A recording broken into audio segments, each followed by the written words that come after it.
Psychedelics are elevating the playing field of an individual's awareness of their own reality, of their own life, for them to perceive what must be changed. And that change be the thing that actually improves them. In this episode, I'm speaking with Jose Muñoz, who is the co-founder and managing director of Wondermed, a health tech company empowering the inner healer of people through psychedelic medicine. And this is one of the big emerging companies in the space around ketamine-assisted psychotherapy, which has some amazing, groundbreaking research coming out around depression in particular, but also a number of other emerging conditions.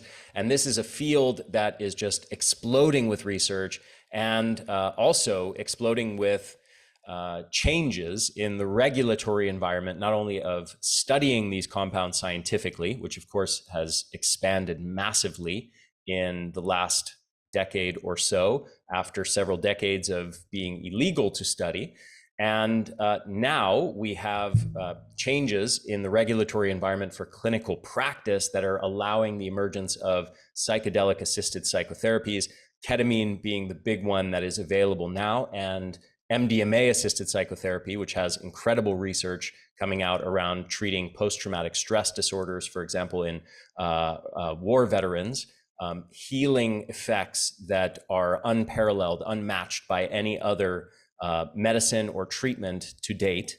We're seeing just extraordinary effects from this approach to healing. And Jose Muñoz's company, Wondermed, is one of the companies that is leading the way in this psychedelic renaissance, this revolution around psychedelic-assisted psychotherapy. And we have a fascinating conversation, and I think you'll get a lot of insights into this topic.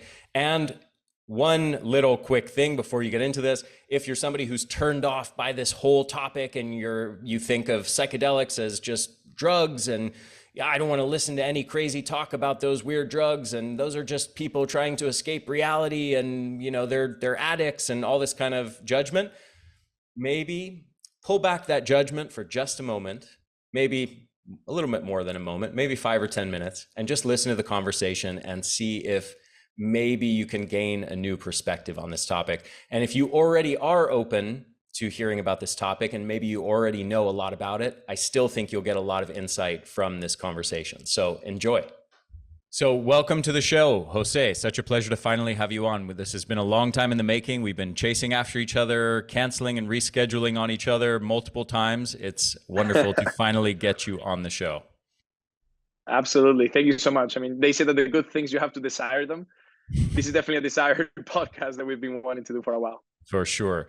So you are the founder of a company called Wondermed, and why don't we start there? What is Wondermed? What is it all about? And then we'll delve into some of the scientific aspects of this as we go from there. Great. Let's see. Wondermed is a company focused right now in helping humanity, and especially helping people empower their inner healers. It's a company that believes in the power of humans, the power that our brains have in making us feel better, in making us be better. And that power right now, we're utilizing the catalytic energy and forces of psychedelic medicine to help people treat their mental health. Right now, we're focusing in anxiety and depression, and Wondermed allows, through accessible and personalized treatments, for people to receive ketamine low-dose lozenges to their home. This treatment allows for people to go into this exoteric disassociative state of mind in about a 1-hour experience through this caramel that melts in your mouth, to really be able to, what we consider, be an elevation of your consciousness, some form of perception change that ultimately allows patients to make a behavioral change, a change in habit, or a change in perception that improves their mental health. And that's the focus of Wondermed.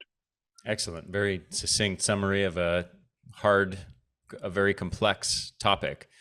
So let's begin with, as I've done a number of podcasts at this point on psychedelics.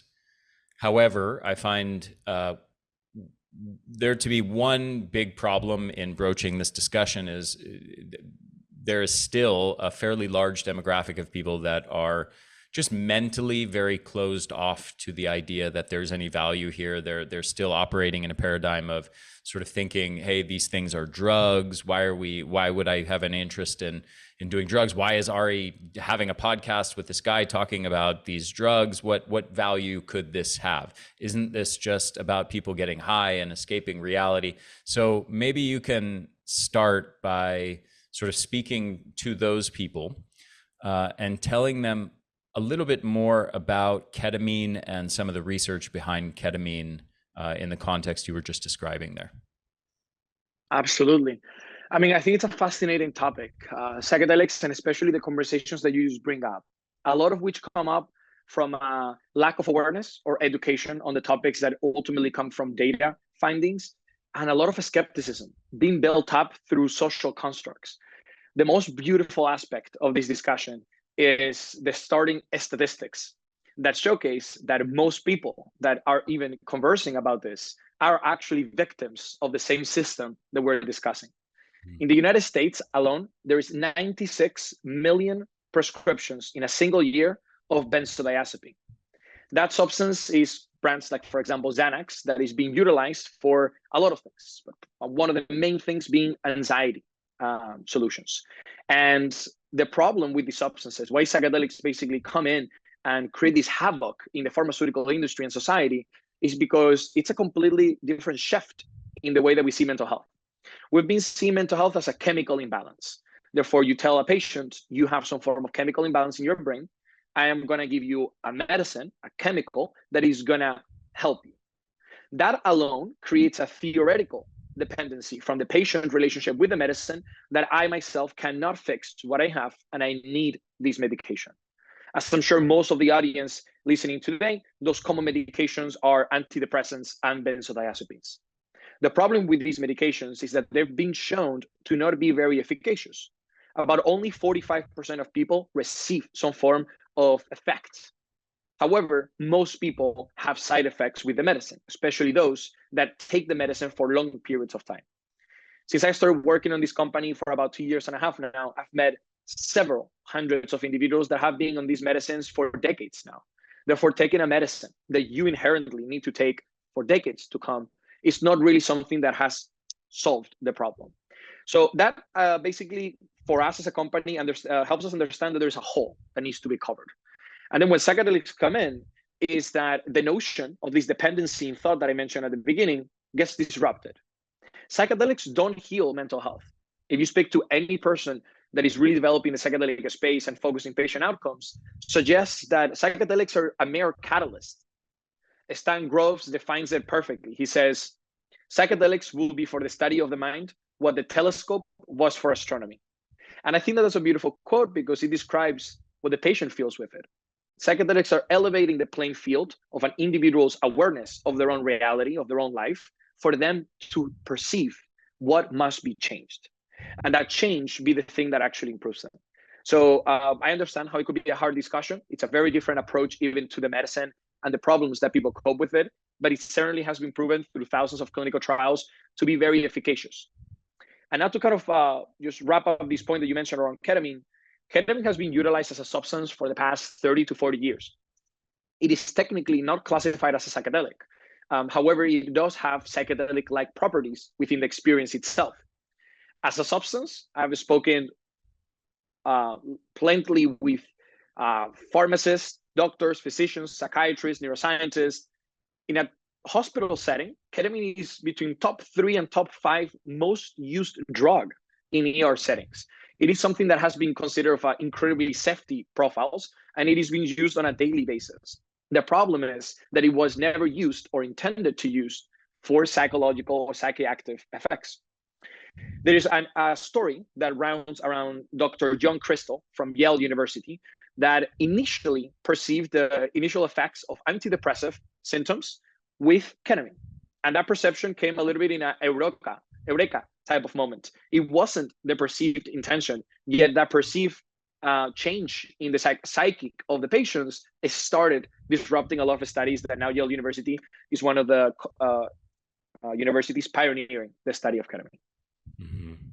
Very interesting. Okay. Let's cover some technical aspects, and then I want to get into the more profound subjective aspects of what this is doing and what kind of experiences people are having and what benefits they derive from them.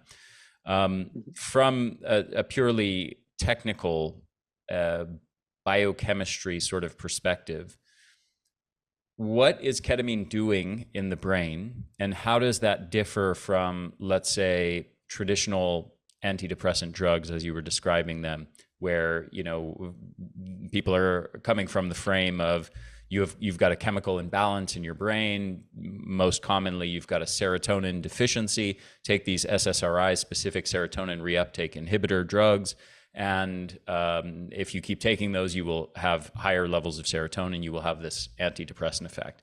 So how does that contrast with what ketamine is doing in the brain? We go back to the way in which the theory of change, which is the theory upon a scientist trying to prove a concept, gets laid out before it even gets tested. In the notion of antidepressants, with the monoamine theory, you really start looking at an effect of serotonin. It's associated with mood regulation. Therefore, if we regulate your serotonin levels in the synaptic cleft, which is the area in between neurons, we're going to be able to see some form of mood effect.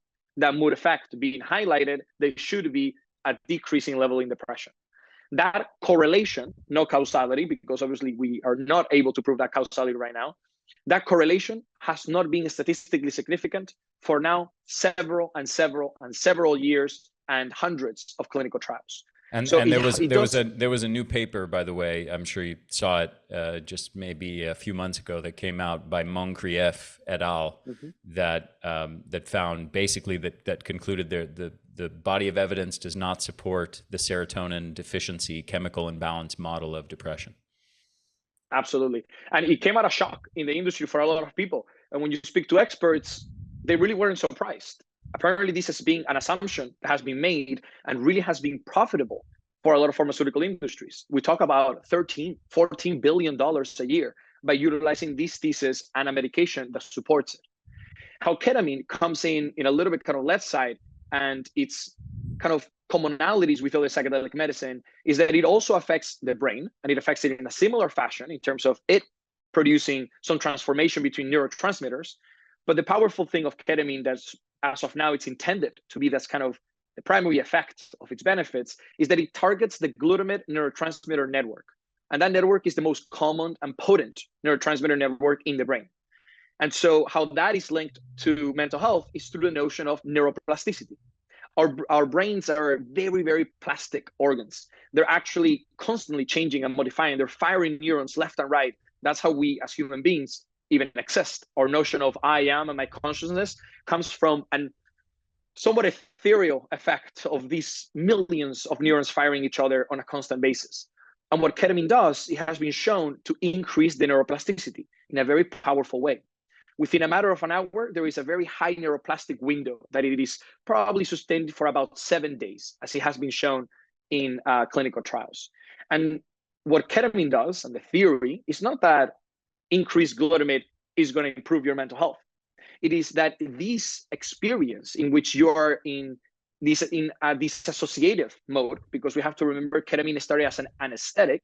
So for patients, that experience stands in the sense of them laying out, putting some eye mask on their eyes, putting some headphones, and letting the music for 1 hour and a half, 1 hour, take them through this journey.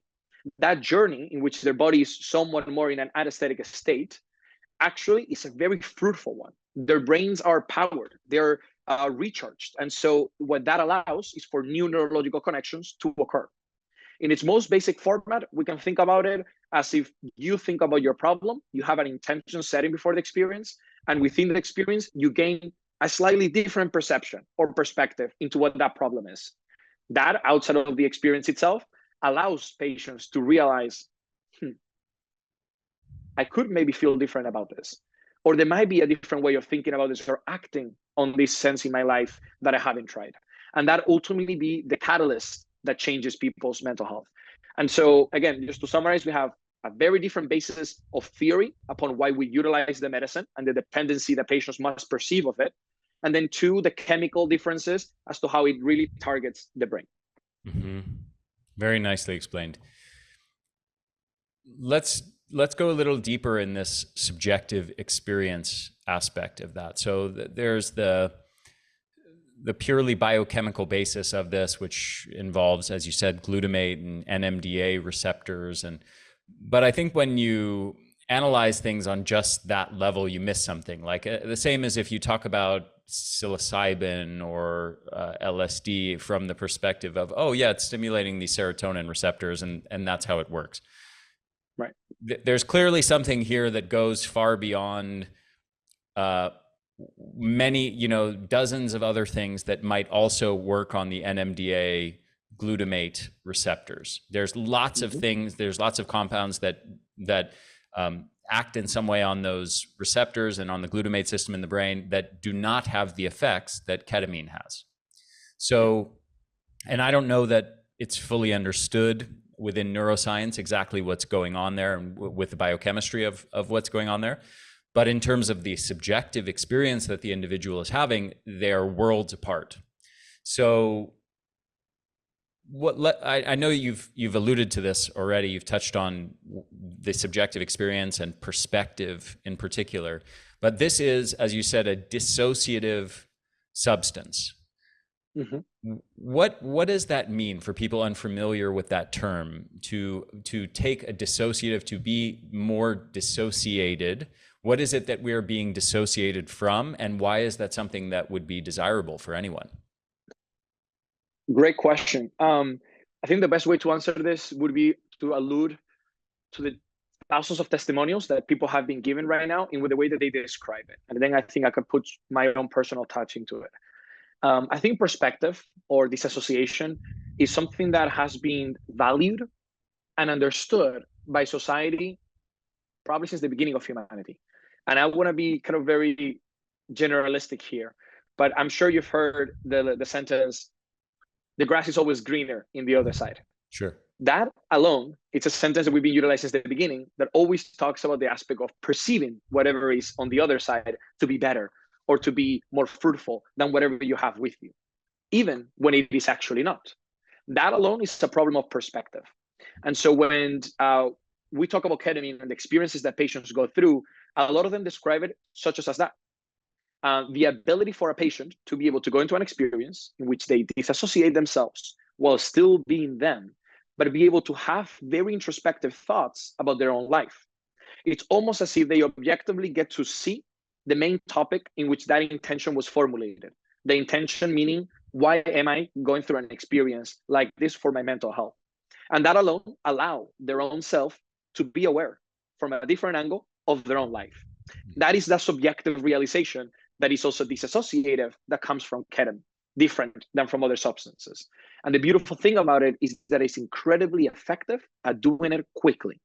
The experience itself lasts about an hour and a half, and the patient does really have that disassociative experience of them being in their own brain with a key factor in this equation that I think really is exemplified with all psychedelics. The absence of ego is the absence of that subjective belief system that you have already inherently been developing in your own self that gets out of the way. And so it is your true self seeing yourself from the other side of the grass. And so for a lot of patients, this gets the resemblance of, wow, I didn't realize how much people loved me. It was literally a sentence given to me last week. Another person says, wow, I need to say I love you to my kids more often. Or I need to, this was a very personal for me because it touched what I used to do as a kid a lot in Spain. I need to watch my kid play soccer on Saturdays. People are coming with these kind of realizations about their own life that to the outsider, they seem completely normal. I need to change jobs. I need to, wow, I really love this person. I want to get married, or I would love to move. I would love to travel. I would love to. And so that is ultimately what we're doing here as a company. We're navigating the opportunity for patients to go through an experience that ultimately derives a behavioral change. And that's why the power of, in my opinion, psychedelics have for society, because I don't want the overuse of them. We don't want the overexpansion of this medicine to go everywhere. We want it to be a catalyst for those that have this lacking perception of reality. I myself, to add that personal touch, come from the astrophysics background. So for me, it's always been a different level of scalability. I've looked at galaxies colliding with one another planetary or orbital rotations, and then I've been very interested in the quantum physical world, both from which our current mathematics actually don't really understand very well. Everything from which comes from the observable point of reference of the individual. And that's why it's very relatable to our own personal life. We're cursed by the fact that we are the point of reference in everything that happens in our life. But that curse is actually an opportunity because we are the agent capable of modifying it, especially the perception of it. And that's kind of the power of the brain that we try to resonate with our patients. Yeah, very well explained. There's something that I've observed for a long time now, I think, especially so in recent years.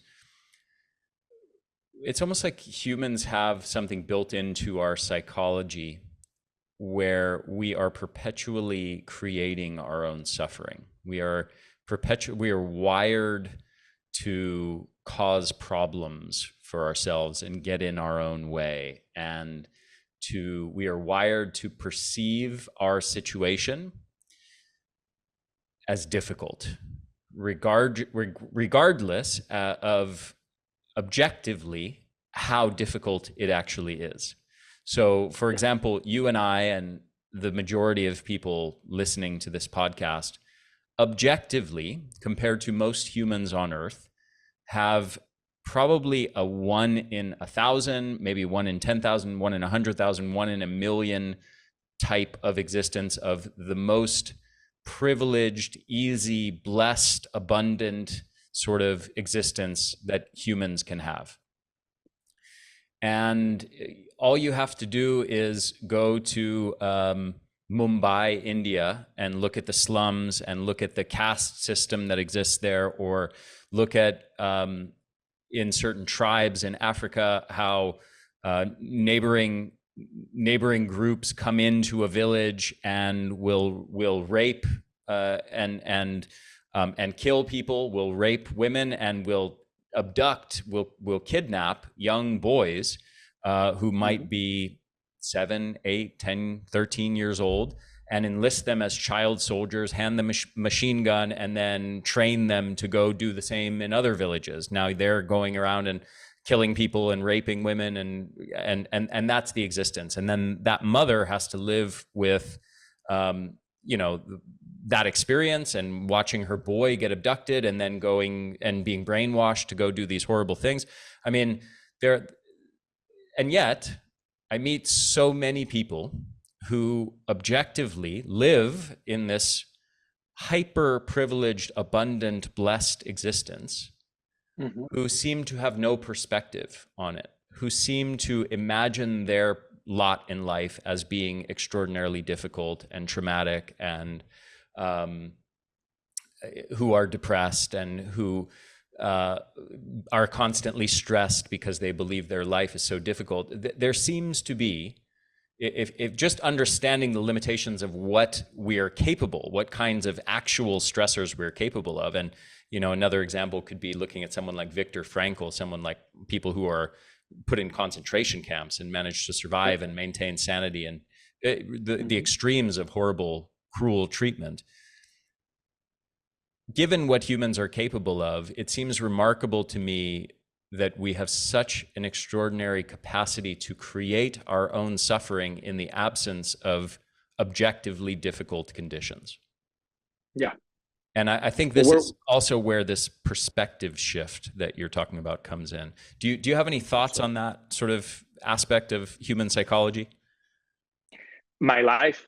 I mean, you're speaking of my life's work right now.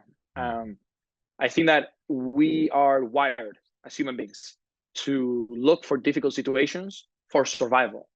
We can't forget that our psyche, our biology has been developed now for hundreds and even millions of years in the evolutionary effect of surviving upon distress. That survival mechanism is not something that you can just directly shut off completely and not have to preoccupy yourself in those things. When you live in Los Angeles or you live in New York, you're not going to be focused about having to run away from a lion or having somebody take away your kids on a random Wednesday. And so I think that those perceptions, again, from the angle of perspective, get shifted to whatever issue or problem you have in front of you. whether that is that the stock market has gone down 1% today, or the fact that they don't have eggs in the supermarket this morning, and even very simple things such as weather, that people get, oh my God, it's raining today, I hate the rain. And their whole day has just become this agony because it's a rainy, cloudy day. We are wired in. The powerful especially in Southern California, I think, where I'm from and where you live now. Yes, exactly. And so we're wired in, right? So that's the basis of it. We need to understand that there is a reason for that. However, what you bring of aspect of perspective of the whole world brings opportunity, for my understanding. I believe that, before we said this, there is way more people with good intentions than bad intentions in the world. Way more. And I think that there is way more things that unify us, that we have in common outside of our biology, that is clearly obvious, where we're 99.99997 equal, regardless of where you're from, whatever race you have, culture, you are equally as mind for the most part. On top of that, we have the realization that we share the main core values of love, wanting to have prosperity, although there were bad actors and agents, as you were reflecting, around the world. Personally, I think that it is the responsibility of people in these higher levels of to have the notion in understanding that this position should reflect a responsibility to do good. I myself has always been focused, even before this company, that I share this vision with the co-founder of Wondermed, Ryan Magnuson, to want to create a powerful, unifying, positive impact movement in the world. That being reflected by the idea of unifying people in countries where there's more development. I personally started with desalination plants, focusing on transforming water from the ocean into potable water using innovation and solar energy. And that'd be my kind of 2 cents initiation of wanting to create that type of accessibility to a raw material such as water that most people, millions, don't have around the world. But how do we loop in this with psychedelics?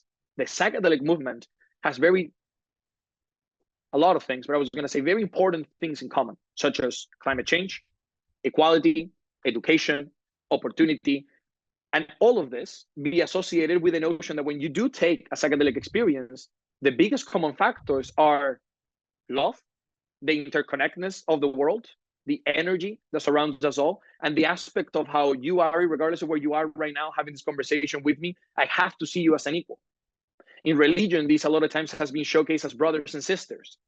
But now in this new era of humanity, we're going to a perspective in which I don't care what country you're from. I'm able to text you and you're a second away from me. We can exchange ideas, perceptions, photos, videos, emotions. It is a new era for humanity. And when you talk about Mumbai or you talk about other countries in the world that are in their need of a change, it is, in my opinion, psychedelics, a beautiful catalyst from which this change can come within. This change can come from us to others.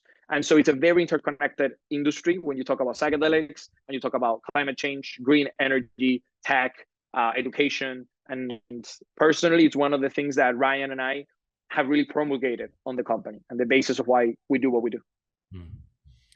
How do you think the placebo effect fits into all of this discussion? Placebo is my mistress.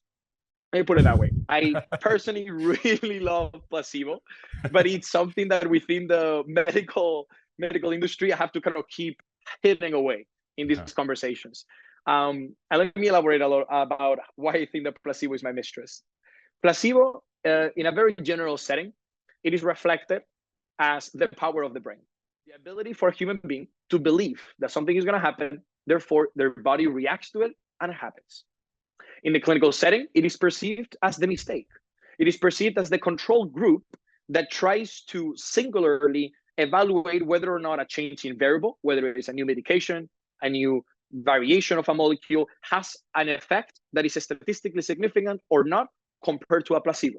That placebo being nothing.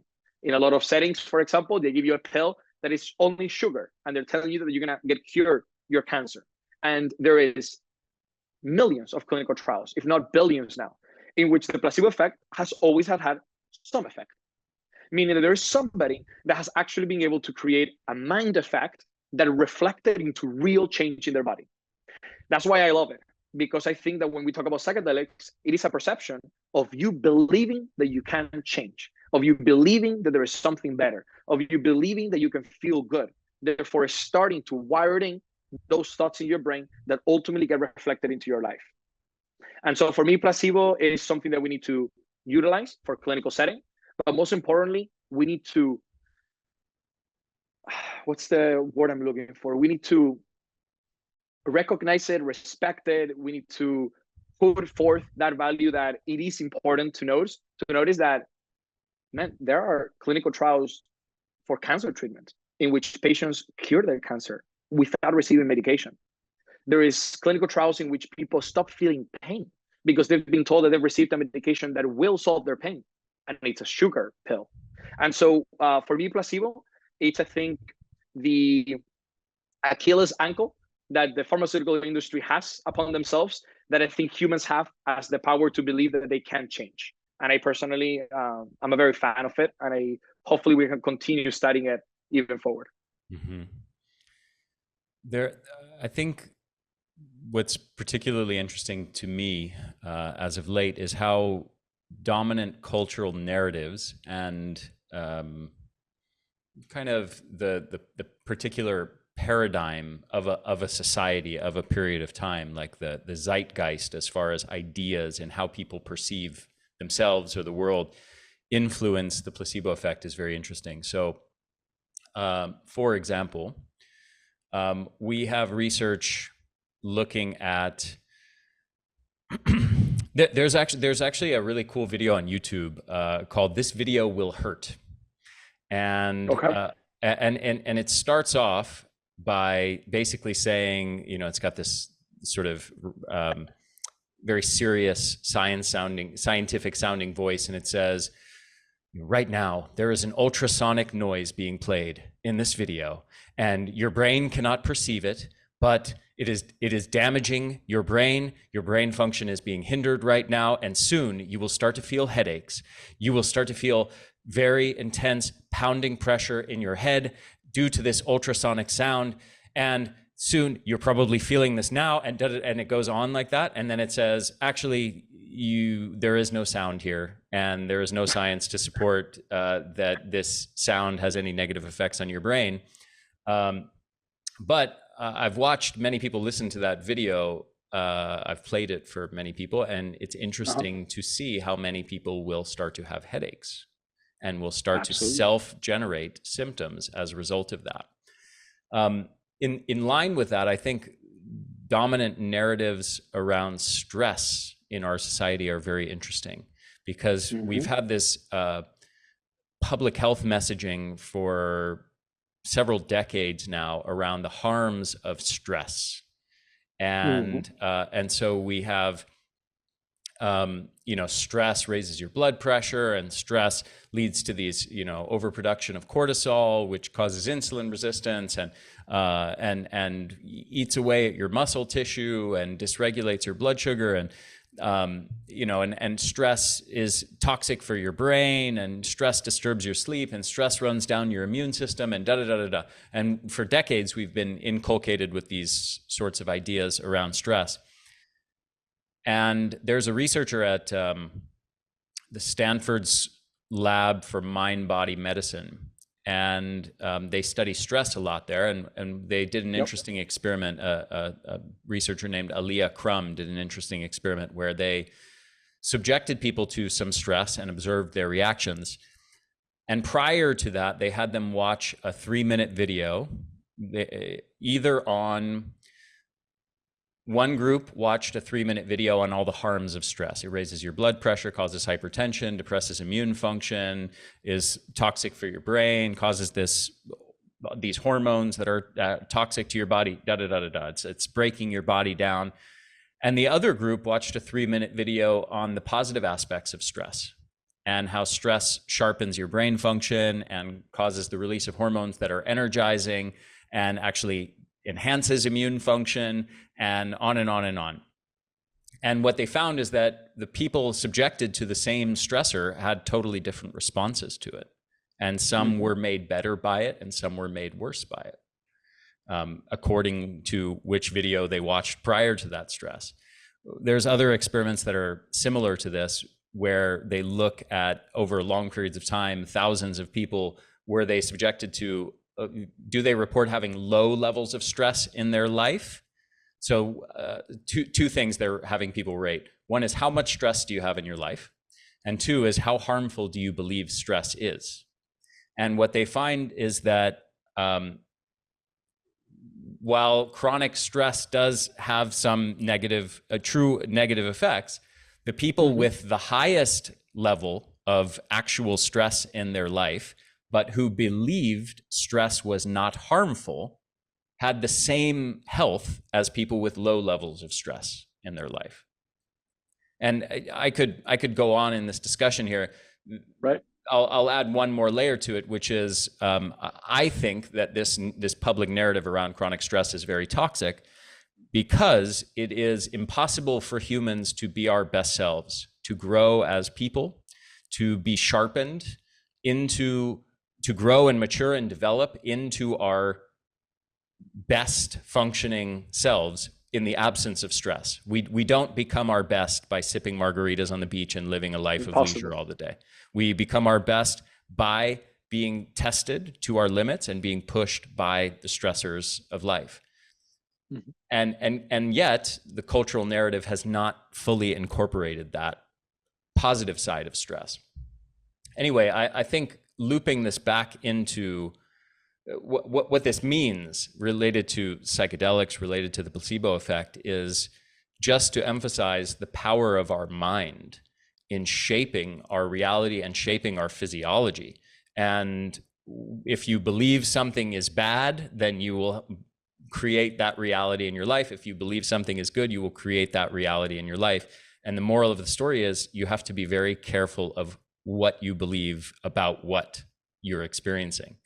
And that also goes to, I think it's true of what assumptions, what beliefs do you have around psychedelics? Do you believe they're drugs that are these toxic chemicals that are just used to get high and escape reality? Or do you believe that they're life-transforming compounds that can allow you to dissociate from your ego and gain a potentially life-transformative perspective on your life that totally alters your trajectory in your life, that reorients you towards love, towards being a better parent or partner, or towards doing your real vision in life and leaving some life-sucking job that you hate? You know, it's very interesting to consider, I think, what we believe and how that shapes our reality and shapes our destiny.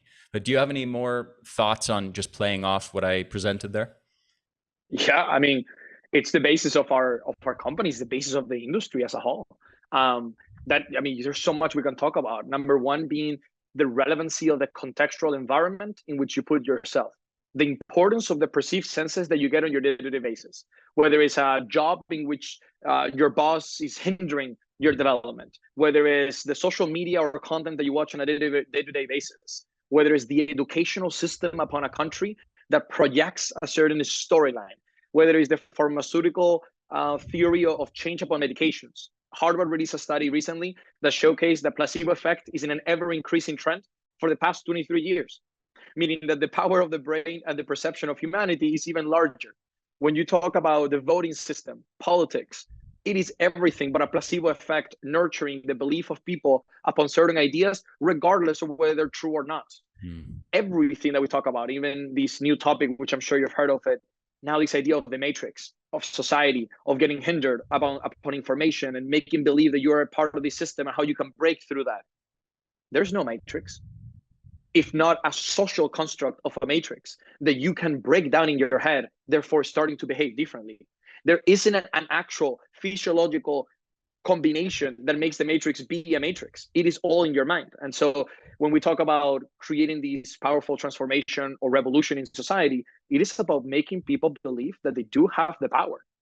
There is this incredibly famous experiment, Pavlov's experiment with the dogs. I'm sure you're familiar, and I'm sure probably most of the audience members are familiar, in which Pavlov wanted to train psychologically the dogs by ringing a bell and seeing whether or not the dogs could get conditioned to having to believe that they need to eat, therefore start salivating. And after doing it often and often, where he would ring the bell and then feed the dogs, ring the bell and then feed the dogs, he then started to ring the bell and not feed them. And the dogs would come to the house and start salivating because in their minds, they believed they had to eat. It's a very specific example, but that actually translates to everything. What we perceive conditions who we are. There's a funny second part to that experiment that not that many people talk about it. But when Pavlov continued living his life, every time that that someone rang a bell, did his mind go to think, "Oh, I have to feed the dogs"? And that is the right? And that is kind of the conditioning element that we have to always perceive. We can get conditioned by anything, even positive thoughts. So when you see the rain, think positive about it. I'm not saying go outside and get wet and scream, but think, for example, here, LA needs water. Or when you're with your kid and something happens, learn to look in the positive angle of things. It's not that everything happens for a reason and that's it. And you go into this hippie movement of not caring. Quite the opposite. Care, but look into the positive side. Acknowledge the negative one, but look into the positive. Focus on the positive. And I mean, you must be a very happy person, Ari. By believing what you believe, I'm sure that you apply it in your day-to-day life, and that allow you to be able to go through your problems much easier. To be honest, psychedelics have helped me gain a lot of perspective shift in my life that have made me a much happier person. I would not say that I was an especially happy person growing up. Happiness has always been something I've had to work very hard for, but I'm very happy to say that at this point in my life, I'm the happiest that I've ever been, and with a beautiful family and 2 little kids, and providing them a great life, and being in, probably a sort of 1 in a million category as far as how blessed I am with opportunities to pursue my passion. This, since I was a 13-year-old kid, my passion has been health science. This is what I was spending 10 hours a day on every day, learning nutrition and lifestyle, and doing self-experimentation on, more than a decade before I ever made $1 from it. So, I appreciate every day now and give a lot of gratitude for not having to go to work every day, working some meaningless, purposeless, life-sucking job that I hate and don't care about, that is not aligned with my passion. But I get to work with what I'm truly passionate about, and have conversations like this and transform thousands of lives. And it's a beautiful, blessed existence. So it would be ridiculous for me not to be happy living a life like that, And yet there may be people in your position that still think otherwise, because they see the same thing but perceive it differently. So very true. And to the point of what I was saying before, I had the experience recently of just to loop back into this conversation we had about the human capacity and tendency to create our own suffering. A beautiful young girl, my wife's cousin, who came to visit us recently, and she's like a super beautiful, smart, well-spoken girl, has lived like such a beautiful life, has a beautiful family and community.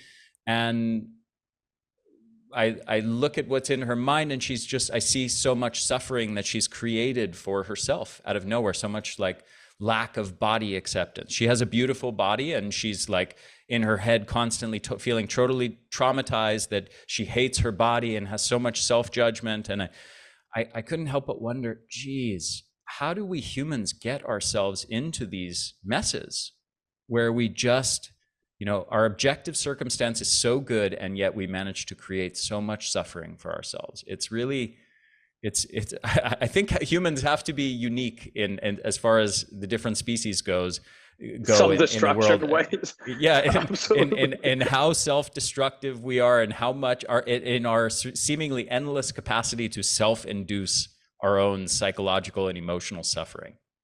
Yes, absolutely. And I think that now the narrative in society has been towards pushing negative connotations, having this almost perspective of, if there is something I don't like, or I don't understand, or even I don't agree with, I'm going to cancel it. I'm going to knock it off. I'm going to push it away instead of working through it. And the same notion applies to emotional pain, to emotional perceptions of oneself.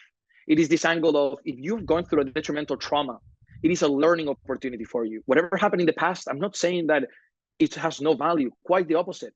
It has all the value you wanted to give to it. So working around it, working through with it. That's why the importance of really valuing your mental health, going to therapy, having psychedelic experiences that could ultimately nurture that type of work and focusing, I can go through this and become the better person, the better version of yourself is very important. You were talking about right now body perceptions. It is not the notion that I look at myself and I'm eating badly, I'm not exercising, I'm not reading, I'm not doing anything that I know is positive for myself. Therefore, I have an image of myself that I might not feel comfortable with. And I'm telling you, no, look at yourself in the mirror and feel good about it. That's not what we're saying.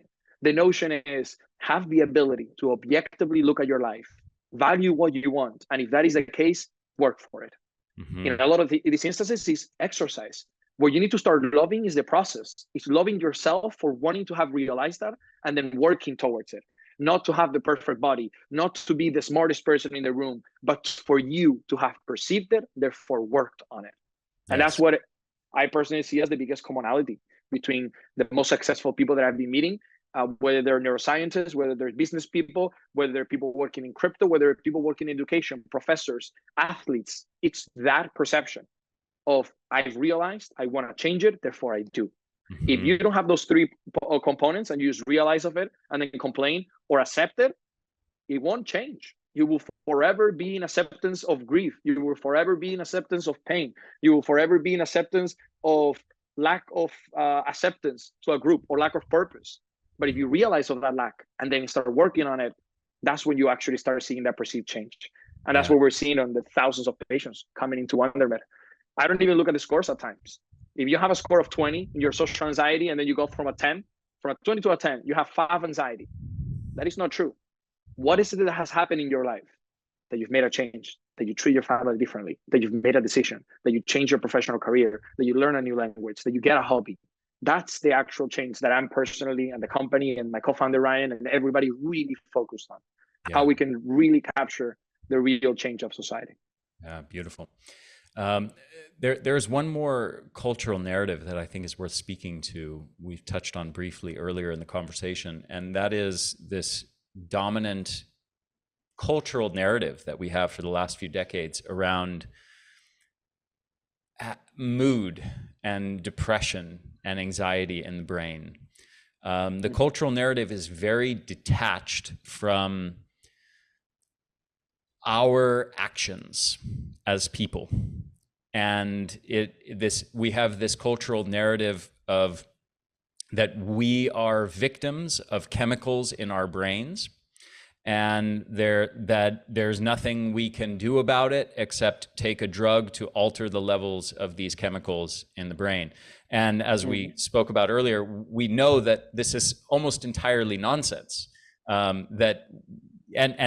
This is maybe a bit of a digression, but it also goes to show how much of a facade and how much BS it is that so many people think of this sort of evidence-based paradigm. And now, after decades of them pushing this narrative, this serotonin deficiency, chemical imbalance model of depression, decades of research and billions of dollars have been poured into it, including lots of pharma-funded studies that have really set out with the explicit purpose to prove this hypothesis, to support it, to continue to make money off of it, and still the data doesn't support it. And yet, how many hundreds of millions of people in the world have been taught since the time they were children to see their moods as something like they are victims of chemicals in their brain that need to be altered with pharmaceutical drugs. What are the consequences of that on a society-wide level? We become sheeps of a system. We're talking about people in the millions in this country. I mentioned before the statistic of 96 million prescriptions of benzodiazepine. That doesn't even take into consideration the millions of prescriptions for antidepressants. 1 in every 4 Americans suffer from a diagnosable mental health disorder. You have 45% of them actually seeking current medications.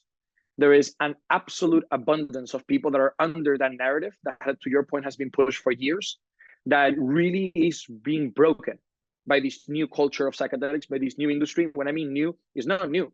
It's the new acceptance of it. It's the new narrative within it. We always talk about this. Are you depressed? For the longest time, you go to the doctor and you say, hey, I feel a little bit depressed. They ask you a couple of questions. Here you go. This pill will help you. What do you eat? What's your diet like? What's your exercise routine like? Have you traveled? Do you have enough money to be economically sustainable on a monthly basis or to support your kids? Are you enjoying what you do for a living? Do you like the place in which you live? There's so many questions that need to be asked about an individual that might be the true cause of whatever deteriorating psychological factor they might be feeling, that is not a chemical imbalance. And so what we push forth, to your point here, is a narrative that is different. I'm actually bringing up a narrative that contradicts my own company, in the sense that the medicine that I give you, or psychedelics, won't heal you.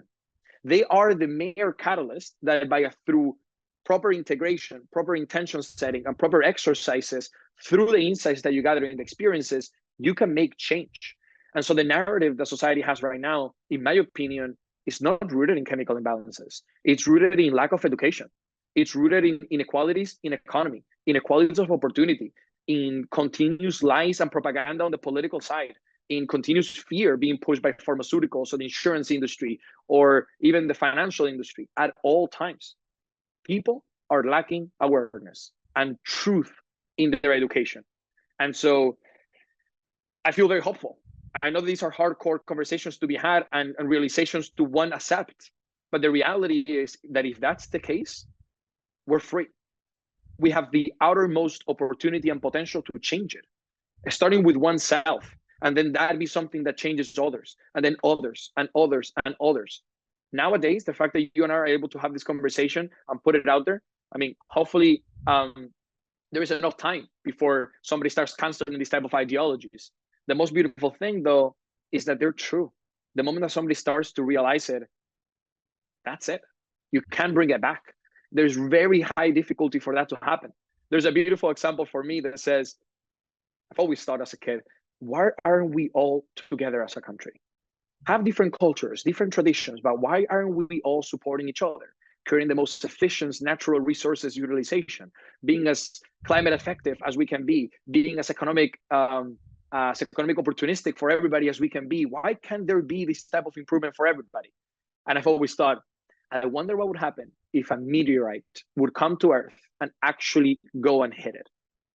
It would be a point in which all of our fears, all of our survival mechanism, all of our problems would go from one another to an outsider.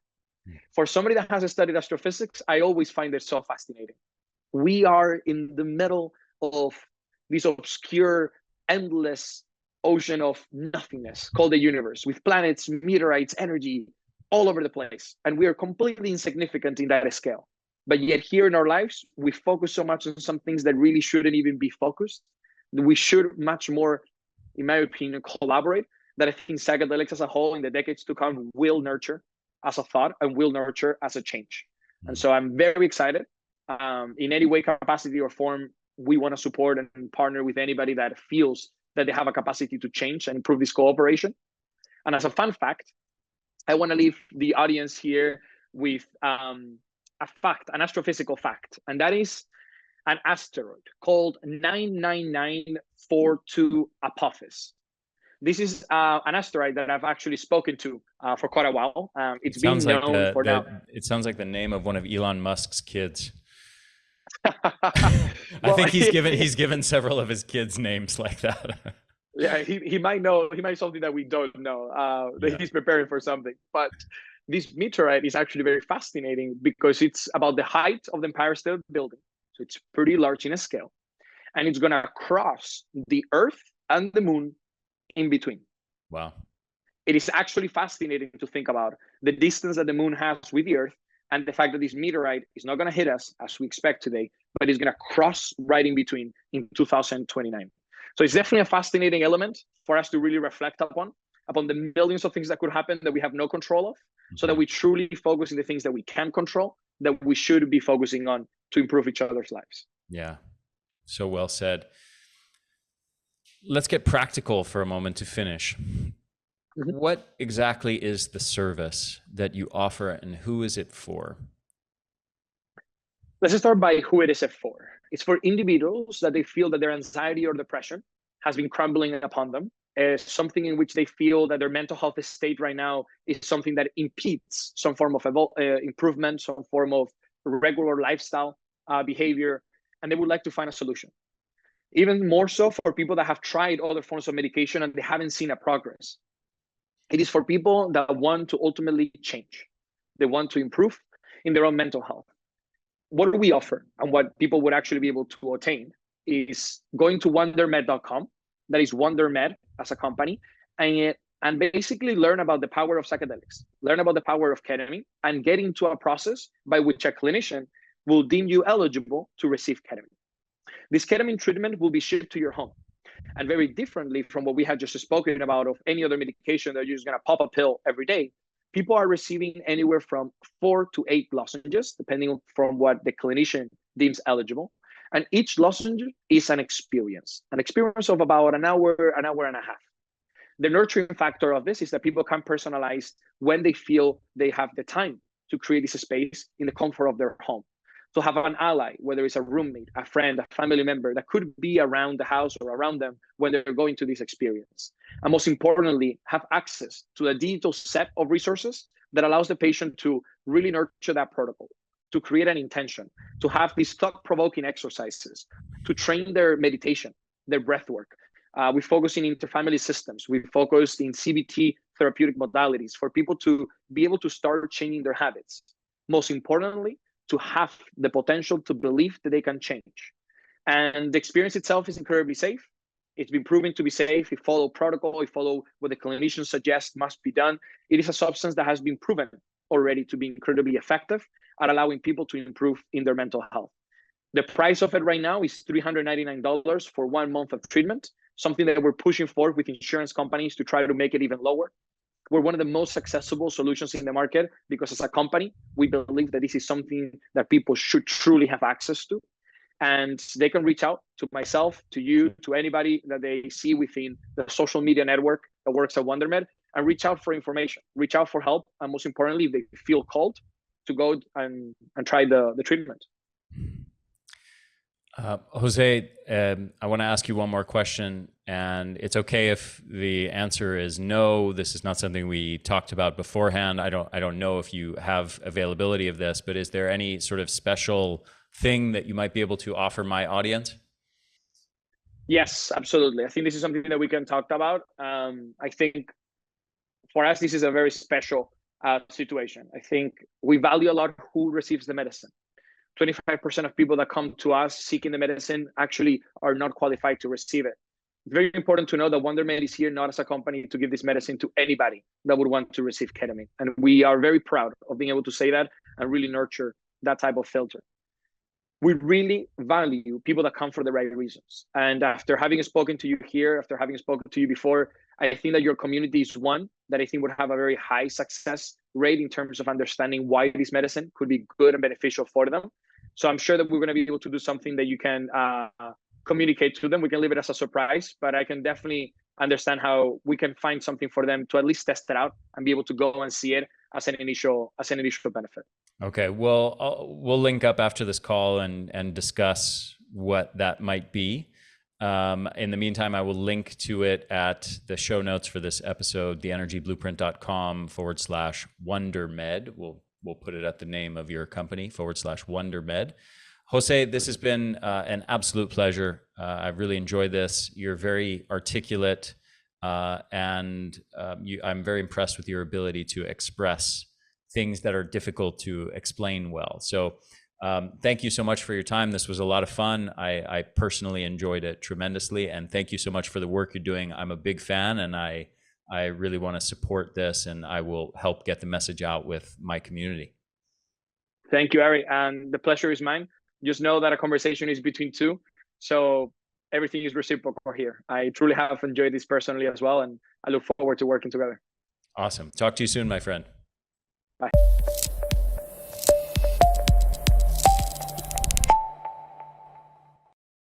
Hey there, this is Ari again. Thank you so much for listening to this episode. I hope you enjoyed it.